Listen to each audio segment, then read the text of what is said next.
O que esperar de uma obra que já começa com um soco desses? Talvez jamais se tenha visto tanta gente desprovida de realizações intelectuais ensinar como se alcança alguma realização intelectual. E você quer mais uma? Então lá vai. São incontáveis os cursos online, as mentorias, os clubes do livro, as comunidades no Telegram, que adaptam para a vida de estudos o que antes se praticava no âmbito da educação financeira, da autoajuda, do treinamento físico e da terapia de casais. Sim, é dessa maneira que nós somos recebidos em Contra a Vida Intelectual ou A Iniciação à Cultura, de Ronald Robson. Um livro que, ironicamente, é escrito por alguém que aparentemente é um intelectual ou, pelo menos, sabe bastante o que não é ser um. Se você, assim como eu, já observou a proliferação de gurus do intelecto prometendo transformar qualquer um em um gigante da cultura com uma receita de bolo e meia dúzia de livros clássicos, este livro é indicado para você. Ele não apenas te provoca, mas ele te desmonta. É uma obra feita para quem, em algum momento, acreditou que poderia se transformar no novo Olavo de Carvalho com doses diárias de filosofia. Se você, obviamente, tem um viés um pouco mais conservador, mas talvez você queira se transformar no novo Leandro Carnal, na Gabriela Priori, se você é um pouquinho mais progressista. E eu quero deixar bastante claro que eu citei aqui esses nomes apenas como exemplo. Eu não sou simpatizante de nenhum deles. Mas preste atenção, esse livro aqui não é para os fracos ou para a geração delicada e ressentida de hoje. Ele expõe a superficialidade de quem acredita que basta enfileirar clássicos como Dostoiévski, Tolstói, Camus, Jane Austen, Oscar Wilde e outros gigantes da literatura para ser automaticamente alçado ao título de intelectual brasileiro do século XXI. Será mesmo que decorar algumas frases de efeito de autores famosos te transforma na pessoa mais inteligente da mesa? Bem, no Brasil, com o baixo nível de leitura geral, até pode funcionar, mas é exatamente esse tipo de ilusão que o autor destrói aqui nessa obra. Ao longo desse vídeo, nós vamos explorar os pontos mais polêmicos, provocativos e necessários dessa obra. Então, vem comigo, porque nessa jornada eu posso te prometer uma coisa. Você pode até discordar de algumas ideias aqui desta obra, como eu discordei, mas ficar indiferente àquilo que foi escrito, meu amigo, isso é impossível. Pessoal, só um aviso rápido aqui, porque eu preciso avisar para vocês que todas as minhas citações são da versão em e-book desse livro, que infelizmente não existe mais na Amazon. Eu tenho ele baixado aqui no meu Kindle, porque eu peguei ele na época que ele estava disponível para o Kindle Unlimited. E como eu baixei ele dentro dos meus aplicativos e não devolvi, então ele se encontra ainda dentro do meu Kindle Unlimited. Mas você não tem mais essa opção. Eu pesquisei na Amazon agora, você não consegue nem comprar o e-book desse livro. Ok? Mas vale a pena você ter esse livro aqui na versão física.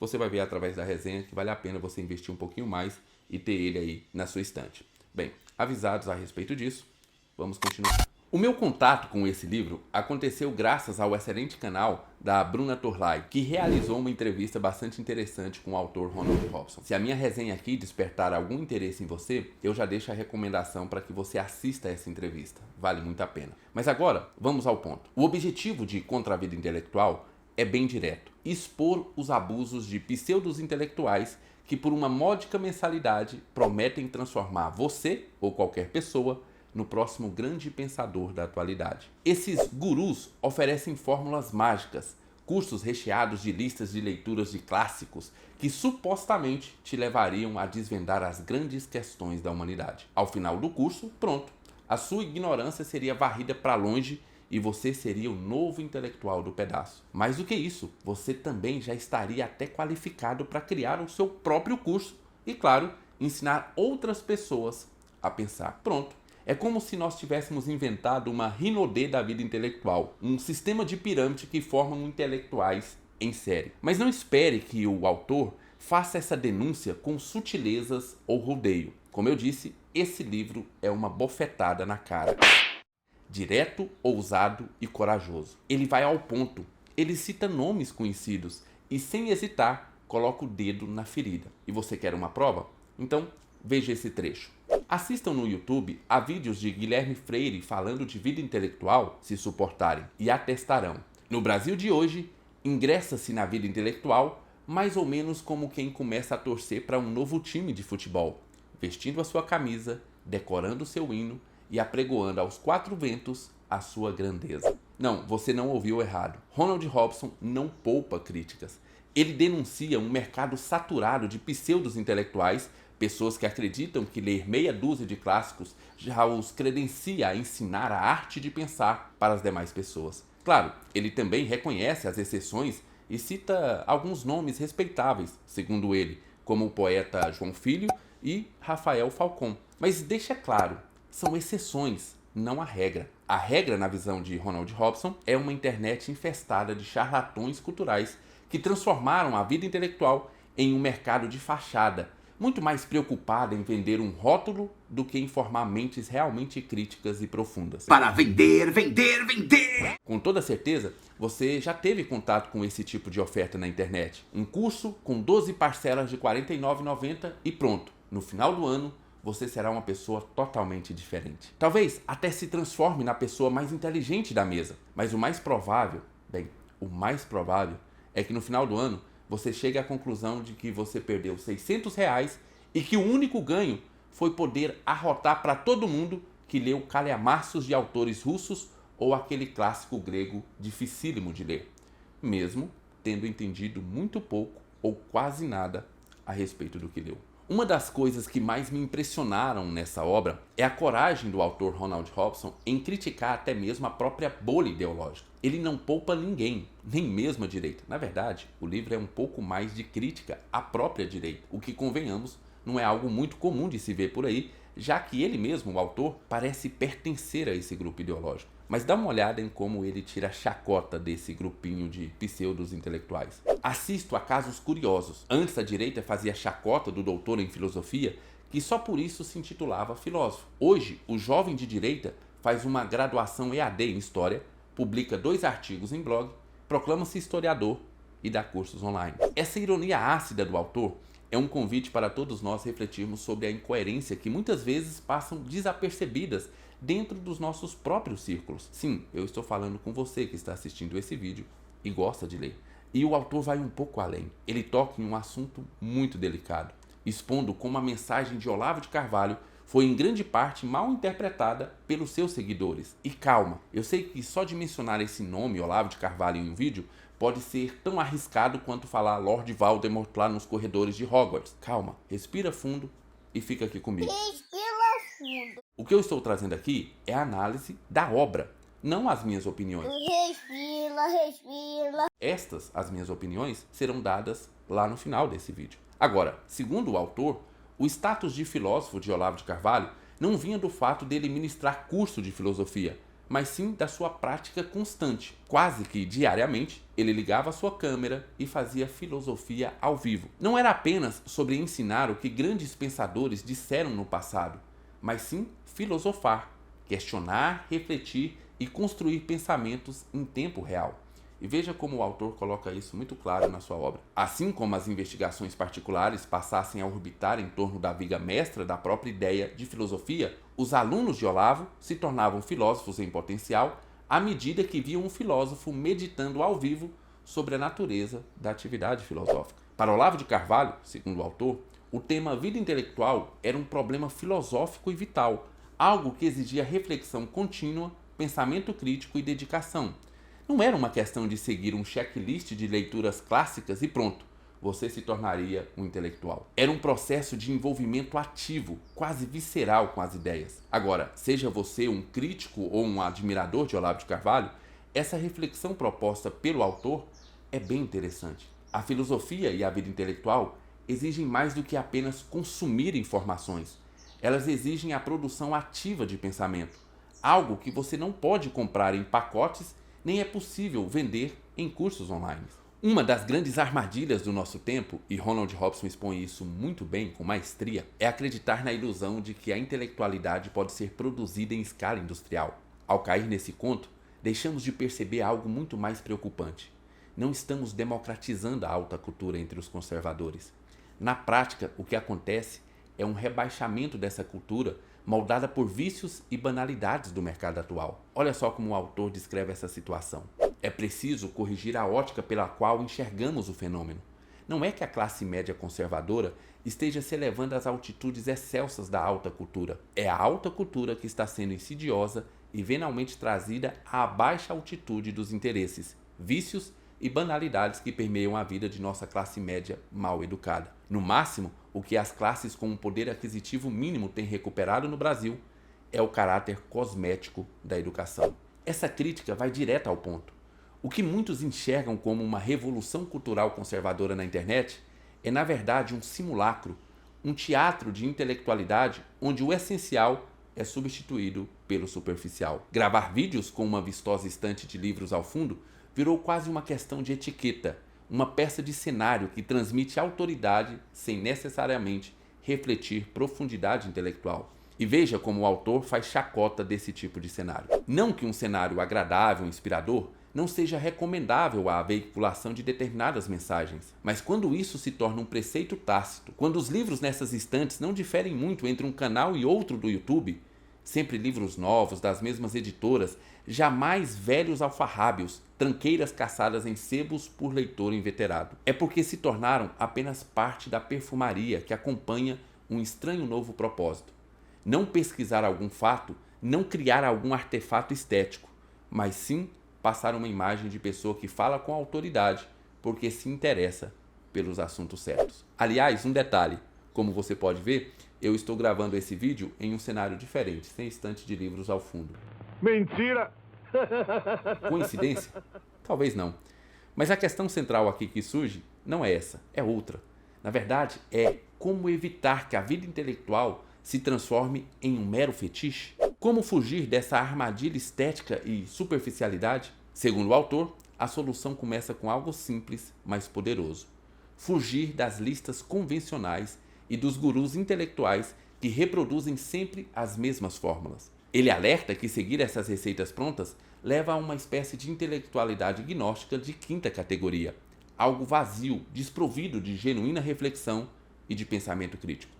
Se queremos cultivar uma verdadeira vida intelectual, nós precisamos de coragem para pensar por conta própria, explorar leituras pouco usuais e buscar a profundidade, não o aplauso. Este é o desafio que o autor nos propõe, e é exatamente isso que torna a sua obra indispensável para qualquer pessoa que deseje escapar da superficialidade cultural que domina nos nossos dias. Eu havia avisado a você que este livro aqui não é sutil. Você pode até discordar do que o autor fala, mas ficar indiferente a ele é impossível. E para encerrar essa primeira parte do vídeo, porque sim, esse vídeo vai ficar bem longo, eu quero compartilhar 2 comentários do autor sobre obras muito famosas aqui no Brasil, frequentemente usadas para promover a tão sonhada vida intelectual. Primeiro, vejamos o que o Ronald Robson diz sobre o clássico Como Ler Livros de Mortimer Adler. E sim, ele está aqui em cima da minha mesa, não é por acaso. Na verdade, esses 3 livros estão aqui em cima da minha mesa porque o autor cita eles aqui na sua obra. Veja o que ele diz quando ele pegou pela primeira vez o Como Ler Livros de Mortimer Adler. Abriu em uma livraria. Atravessei umas tantas páginas. Parecia meio cacete. E o que havia de mais aproveitável ali era coisa que eu já descobrira naturalmente em minha vida de leitor. A parte mais metódica com diferentes técnicas de leitura de um livro achei impraticável como procedimento consciente. Imaginei o que seria uma pessoa inveterada na aplicação de como ler livros a livros. Concebi a imagem mais acabada do leitor fútil, mas me ative a outra constatação. Este livro tem, vamos dizer, umas 600 e tantas páginas. É mais ou menos a extensão de O Adolescente de Dostoiévski. Mas nunca li O Adolescente. Ora, mas é claro que eu não empregarei nesse livro o tempo que eu poderia empregar em O Adolescente. Devolvi o título de Adler à prateleira da livraria e esqueci que ele existia. E ele não para por aí. Ele vai concluir da seguinte maneira. O problema da pessoa que quer iniciar a vida intelectual é que ela jamais lerá O Adolescente antes de ter se preparado para tal, pois acredita que antes de ler livros é preciso ter lido Como Ler Livros. Agora, faça uma pausa.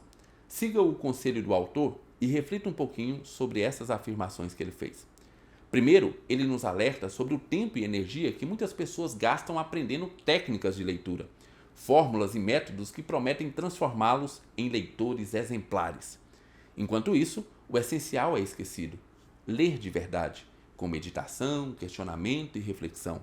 É como tentar ensinar alguém a dirigir exibindo todos os manuais de trânsitos possíveis, mas nunca colocando essa pessoa no carro para uma aula prática. Em segundo lugar, Robson expõe um ponto crucial: a crença de que depois de dominar todas as técnicas de leitura, estaremos prontos para mergulhar profundamente em obras como O Adolescente, de Dostoiévski. Mas na prática, isso pode nos distanciar da leitura genuína e nos aprisionar em uma ideia equivocada de preparação para a leitura. Você pode até não concordar com essas afirmações do autor, mas convenhamos, elas merecem um momento de reflexão. Talvez o que esteja nos faltando seja menos teoria sobre leitura e mais prática. Sentar com um bom livro, refletir, fazer perguntas e permitir que as ideias daquele livro nos desafiem de verdade. A próxima obra clássica que Ronald Robson comenta é quase obrigatória em todas as listas que prometem uma transformação intelectual. Escrito por um padre com diversas edições aqui no Brasil, o livro A Vida Intelectual, do Padre Sertilanges, é tratado por muitos como o santo graal da vida erudita. Para alguns intelectuais, não existe outro caminho para a sua elevação espiritual, intelectual ou racional que não passe por essa obra. Mas será que isso é realmente necessário? Será que todos os intelectuais brasileiros precisam ler essa obra para verdadeiramente se tornarem intelectuais? Segundo Ronald Robson, não. Ele vai na contramão dessa versão e afirma que o livro só será útil para quem já pratica os requisitos mínimos de uma vida intelectual. Em outras palavras, para iniciantes, A Vida Intelectual, do Padre Sertilanges, pode mais atrapalhar do que ajudar. E veja como o autor coloca isso no seu livro. Meu juízo, de todo modo, é que esse livro se torna útil para quem já se aplica às tarefas intelectuais, para quem já adquiriu o hábito de satisfazer suas curiosidades, que na verdade não serão vãs, antes necessárias. Será útil a quem chegou a se arriscar à criação de algo, portanto. Essa pessoa poderá então ampliar sua margem de ação e alcançar maior conhecimento e domínio de si. Percebeu o que o autor fez? A Vida Intelectual, do Padre Sertilanges não é um manual para iniciantes, mas um livro para quem já está mergulhado no mundo da produção intelectual. É uma obra que aperfeiçoa e não inicia. E essa ideia vai ficar ainda mais claro nesse trecho aqui. Ao só aspirante a estudioso, artista, cientista, filósofo, o texto do Padre Sertilanges poderá engendrar vícios à maneira de um livro de receitas de bolo que fosse consultado pormenorizadamente por quem só conhecesse doces através de imagens em livros, nunca os tendo provado. Aqui, o autor faz uma analogia genial. Seria como tentar aprender a fazer bolos apenas lendo receitas sem nunca colocar a mão na massa. É basicamente isso que ele falou. E o resultado? Bem, o resultado é um aspirante que conhece a teoria, mas nunca experimentou a prática. Apesar das críticas, o Ronald Robson reconhece um ponto positivo dessa obra. E esse ponto positivo nos é apresentado lá no capítulo intitulado O Trabalho Criador, que aparece lá na frente, no primeiro capítulo da segunda parte desse livro aqui. Ele acredita que esse trecho que ele pegou do A Vida Intelectual pode de fato ajudar o leitor a desenvolver seu conhecimento e a sua prática. Mas fora essa exceção, a opinião do autor é clara. Se você quer realmente entrar no mundo intelectual, pare de ler livros sobre como ser intelectual. A mensagem do autor é direta. Coloque a mão na massa. Leia, reflita, questione e produza os seus próprios textos.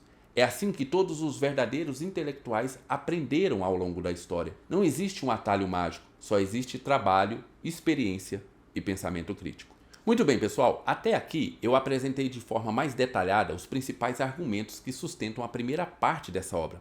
Claro, eu não fui exaustivo, há muitos outros pontos levantados pelo autor que eu não abordei. Mas agora, para que esse vídeo não vire, um filme do Scorsese e fique maior do que já vai ficar, eu quero fazer um voo panorâmico sobre outros argumentos que merecem destaque nessa obra. E aí, no final, eu ainda vou trazer os meus pontos de discordância com o autor e comentar um pouco sobre eles. Então vamos lá. Em primeiro lugar, um dos pontos que mais me chamou a atenção surge logo no início da parte 2, onde o autor desenvolve o conceito de teologia da prosperidade intelectual. Em resumo, o autor afirma que nessas bolhas intelectuais existe uma crença quase religiosa de que a vida intelectual se tornou um instrumento metafísico de salvação. Se antes a máxima era fora da igreja não há salvação, agora parece que fora da pseudo-vida intelectual não há redenção.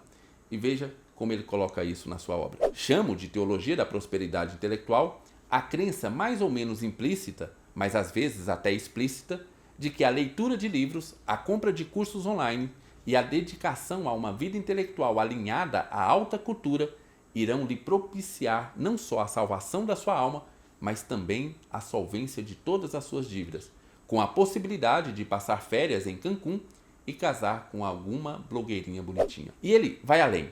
Com um toque de sarcasmo, ele ainda diz: porque você sabe, não sabe? Se você é pobre, a culpa é sua, porque todos esses livros ao seu redor deveriam automaticamente torná-lo rico, não só para os padrões espirituais de São Francisco de Assis, mas também para os padrões materiais de Ícaro de Carvalho. Veja, essa crítica escancarada nos faz refletir sobre como muitas vezes o consumo de cultura e de conhecimento é tratado como uma mercadoria, prometendo benefícios quase milagrosos que nada têm a ver com o propósito genuíno de uma vida intelectual.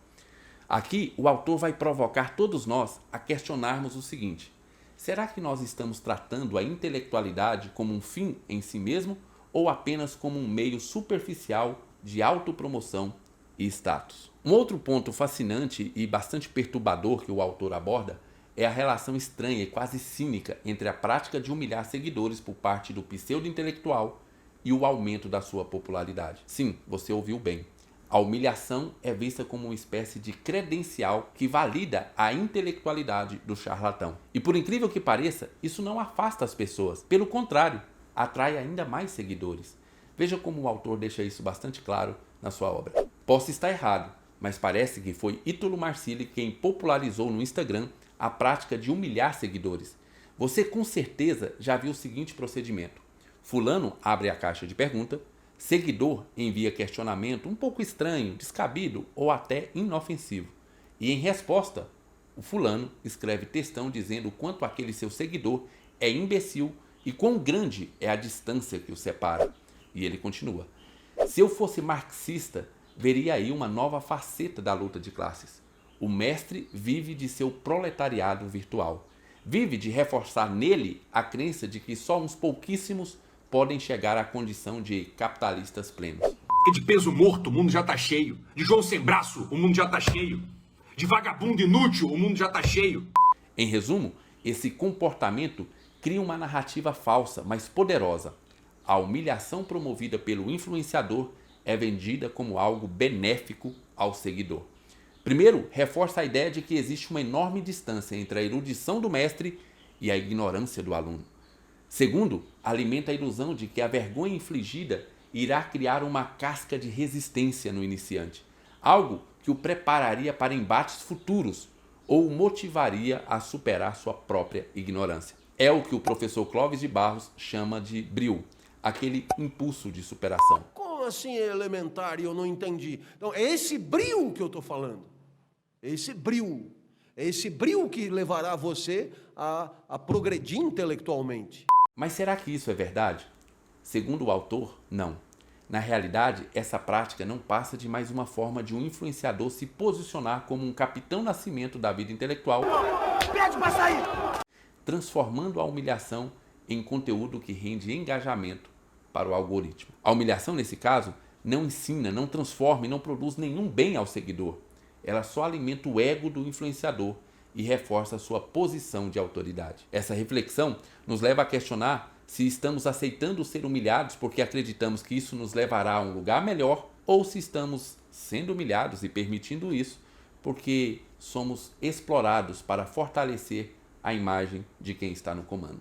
Antes de falar das minhas discordâncias a respeito de alguns argumentos do autor, eu quero trazer aqui uma saraivada de citações interessantes que eu encontrei na obra e que, quando lidas dentro do contexto argumentativo do autor, só ficam melhores. Mas para você fazer isso, você vai ter que ler a obra. Aqui eu vou trazer apenas a citação. Começando pelo capítulo 4 da segunda parte, que tem como título Viver de Digital e o Risco Brasil do QI. Ele diz o seguinte: se sopesarmos o que chamo de risco Brasil do QI, o fato de que a leitura de 2 livros por ano já faz o cara sentir-se com justiça mais inteligente que 90% das pessoas ao seu redor, entenderemos como a soberba se torna o combustível da fogueira das vaidades. A pessoa fala com um tom de quem sabe muito, e aí quem sabe pouco acaba acreditando na pose. Também nessa segunda parte, lá no capítulo 7, que tem como título A Derradeira Morte da Metafísica, o autor diz o seguinte: é fácil acreditar na verdade delivery. A verdade delivery é aquela que já nos chega na embalagem de grande lição. É uma desgraça que estejamos em vias de não compreender mais qualquer criação do espírito que não possa de imediato ser traduzida para a linguagem do marketing digital e do discurso coach. É mesmo, uma vergonha, uma desmoralização. A metafísica sobreviveu a Kant, Heidegger e Quine, mas nada garante que sobreviverá a mais alguns stories. E ainda na segunda parte, lá no capítulo 9, que tem como título A Última Fronteira do Marketing Digital, diz o seguinte, e essa frase precisa ser lida dentro do contexto. Eu vou trazer apenas a frase. Você leia o livro e veja em que contexto foi dito. Fazer curso para aprender a dar cursos sobre como ganhar dinheiro dando cursos. Bem, na terceira parte do livro, nós temos o capítulo 3, que tem como título Cultura é algo que você faz, e o autor diz o seguinte: ainda surte efeito insistir na etimologia da palavra cultura, no fato de que a pessoa culta é aquela que se cultivou. Cultivar aí é uma ação muitas vezes material. Não faz sentido esperar que se torne culto aquele que não investiu nos atos de cultivo pessoal. E ainda na terceira parte, lá no capítulo 5, que tem como título Qual o problema fundamental da educação, o autor fala o seguinte: não existe nada mais difícil de meter na cabeça do novo direitista que esse fato. O livro não educa aquele que o lê com a finalidade de educar-se. Nicolás Gomes Dávila. A educação é o resultado quase acidental da atividade apaixonada e mais ampla de envolvimento com a vida. Bem, essas foram as citações que eu trouxe aqui. Poderiam ter várias outras, porque o livro são cheias de boas citações, e aí você precisa ler, ver o contexto dessas citações, porque elas ficam ainda melhores. Para finalizar esse vídeo, eu quero deixar 3 apontamentos importantíssimos para quem ficou interessado em se aventurar na leitura dessa obra. São apontamentos e um ou outro ponto em que eu discordei do autor. Vamos lá. Em primeiro lugar, não é uma leitura fácil e 100% agradável. E calma, eu não estou dizendo que o livro é chato. Como você pode ter percebido pelas citações que eu compartilhei, ele é cheio de ideias provocativas e é bastante instigante. O que eu quero dizer é que, além de constantemente ele confrontar a sua visão sobre a vida intelectual, colocando o dedo naquela sua ferida que você talvez nem sabia que existia, o autor utiliza um vocabulário que pode dificultar a leitura, especialmente para quem não está familiarizado com os termos do universo filosófico. Essa dificuldade, porém, não é constante. Em muitos trechos você vai conseguir ler páginas inteiras de forma tranquila, mas pode apostar que em algum momento vai se deparar com palavras mais rebuscadas ou conceitos menos familiares, o que pode exigir uma pausa para reflexão ou para pesquisa. Agora, aqui vai um alerta. Essa dificuldade vai aumentando à medida que você vai avançando para a quinta e última parte do livro. Eu vou ser honesto com você. Nessa parte final, eu senti o meu ritmo de leitura desacelerar. Diversas vezes eu precisei parar e buscar o significado de uma palavra ou confirmar um termo que o contexto sugeria, mas sobre o qual eu não tinha total certeza. Eu confesso que foi bastante desafiador, mas veja, isso não é algo negativo. Na verdade, veja como um ponto positivo. Esses momentos foram oportunidades para expandir o meu vocabulário e aprofundar o meu entendimento a respeito de certos termos. Então, se você está pensando em ler esse livro aqui, fico alerta. Este não é um livro para ser lido com pressa ou sem atenção. É uma leitura que exige dedicação, paciência e às vezes uma dose extra de curiosidade para superar os desafios que ele coloca no caminho.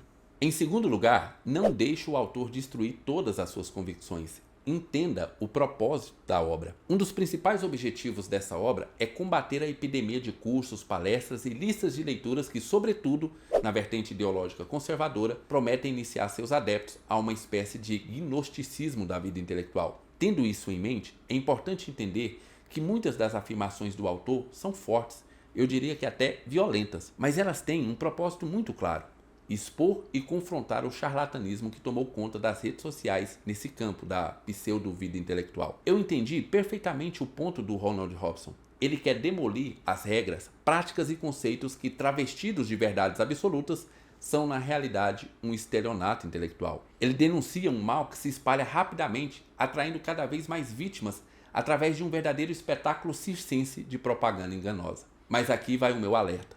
Em alguns momentos, a justificada revolta do autor contra essas macaquices da internet o leva a talvez aplicar um remédio mais forte do que o necessário. Quer um exemplo? Ao afirmar que o livro Como Ler Livros de Mortimer Adler deveria ser ignorado simplesmente porque poderíamos estar lendo uma grande obra no lugar, Ronald Robson, na minha visão, subestima o valor dessa obra clássica. Sim, ele faz uma crítica válida ao exagero de se gastar mais tempo aprendendo sobre leitura do que praticando a leitura em si. Mas isso não significa que os livros do Mortimer Adler sejam inúteis ou descartáveis. Muito pelo contrário. Obras que explicam de forma didática certos aspectos da vida intelectual podem ser muito valiosas, especialmente para quem já está mergulhado no mundo da leitura e quer conselhos sobre como pode melhorar essa prática. O problema não está no livro em si, mas no uso que nós fazemos dele. Eu concordo com o autor que exagerar no aprendizado teórico sobre leitura pode ser um desperdício de tempo e de energia. Afinal, o mais importante é praticar a leitura reflexiva, investigativa e crítica. Mas isso não exclui, de forma alguma, o valor de dedicar um período para aprender como grandes intelectuais compreendem o próprio processo de leitura. A chave aqui está no equilíbrio. Nem o abandono completo da teoria, nem a dependência total dessa mesma teoria. É esse discernimento que pode nos ajudar a construir uma vida intelectual sólida e autêntica, sem cair nas armadilhas do espetáculo virtual ou do estelionato intelectual. Por fim, eu quero abordar o que parece ser uma visão intrinsecamente pragmática do autor sobre a vida intelectual. Em diversos trechos do livro, Ronald Robson sugere que a vida intelectual só existe de forma plena para aqueles que produzem algo. Em outras palavras, para ele, a busca da intelectualidade deve estar necessariamente vinculada a uma produção cultural. E veja como as citações que eu vou trazer aqui parecem levar a essa conclusão. Ele diz o seguinte: entre esses novos males se contam a confusão de educação com doutrinação conservadora, a autoridade intelectual com riqueza financeira e a substituição da produção cultural autêntica pela louvamice dos clássicos, da vida intelectual, das virtudes e por aí vai. Tudo conjugado aos mais antigos e aos mais novos, porque algorítmicos, meios de autopromoção e promoção mútua de uma súcia de empreendedores virtuais. E ele continua: cultura é algo que você faz à medida que vê outros a fazerem. E ainda diz o seguinte: atentem-se a isso e se perguntem se não estão deixando de criar coisas importantes, de se atirar a projetos incertos, mais recompensadores, apenas porque iniciar uma live é fácil. O verdadeiro ensino não é só transmissão de conhecimento, é criação de conhecimento. E isso não é nada fácil. Veja, esses trechos por si só talvez não sejam suficientes para afirmar categoricamente o pragmatismo do autor. Mas ao ler o livro como um todo, eu tive a impressão nítida de que ele acredita que a vida intelectual deve obrigatoriamente estar acompanhada de uma produção cultural. E qual seria o problema dessa afirmação? Bem, o problema é que esse argumento exclui completamente aqueles que buscam uma vida intelectual sem a intenção de produzir algo. Pessoas que não desejam ensinar os outros a pensar, escrever textos críticos ou criar qualquer tipo de produto cultural, mas que simplesmente querem desfrutar do conhecimento adquirido. Sim, eu sei que essa escolha pode parecer à primeira vista algo egoísta ou orgulhoso, talvez até uma pseudo-vida intelectual. Afinal, nós poderíamos argumentar que se ela não produz virtudes, mas apenas alimenta vícios pessoais, não seria uma autêntica vida intelectual. Mas eu não consigo deixar de considerar que a vida intelectual também pode ser buscada de forma mais minimalista, privada, quase contemplativa. Em resumo, pode haver pessoas que escolhem a vida intelectual não como um meio para produzir algo, mas como um fim em si mesmo. Elas buscam o prazer do aprendizado, a satisfação que vem da reflexão e do conhecimento, sem qualquer necessidade de transformar isso em algo concreto ou algo compartilhável. O que me chama a atenção é que o próprio autor, o Ronald Robson, ao longo do livro, condena os pseudos intelectuais que veem a vida intelectual como um meio para ganhos financeiros e midiáticos. No entanto, ao mesmo tempo, parece defender que a vida intelectual só se valida quando desemboca em uma produção cultural. Essa visão, para mim, também transforma a vida intelectual em um meio para um fim, ignorando que, para alguns, a própria prática intelectual pode ser o seu próprio meio e o seu próprio fim. E é com essa reflexão que eu encerro esse vídeo. Eu quero saber a sua opinião sobre tudo aquilo que foi falado aqui nesse vídeo, mas principalmente se você achou interessante esse tipo de resenha mais completa e que dá um trabalho amuado. Vocês não têm ideia do trabalho que dá para escrever um script desse e para gravá-lo. Cultura é algo que você faz à medida que vê os outros. Cultura é algo que você faz. E ele continua. Cultura é algo que você faz à medida que vê outros a fazerem. E ainda, então, se você gosta desse tipo de resenha um pouco mais completa, assista, compartilha, deixa o seu like, porque só assim eu vou saber que compensa gastar todo esse tempo para transmitir esse conhecimento para vocês. Deixe lá nos comentários se você gostou desse tipo de resenha um pouco mais completa. O link para você comprar esse livro, caso você esteja interessado, está lá embaixo na descrição e no primeiro comentário fixado. Inscreva-se, deixe o seu like, mande esse vídeo para alguém, mande esse vídeo para aquele seu amigo que se acha muito intelectual, ok? Fiquem com Deus, um grande abraço e lembre-se sempre, sola Escritura.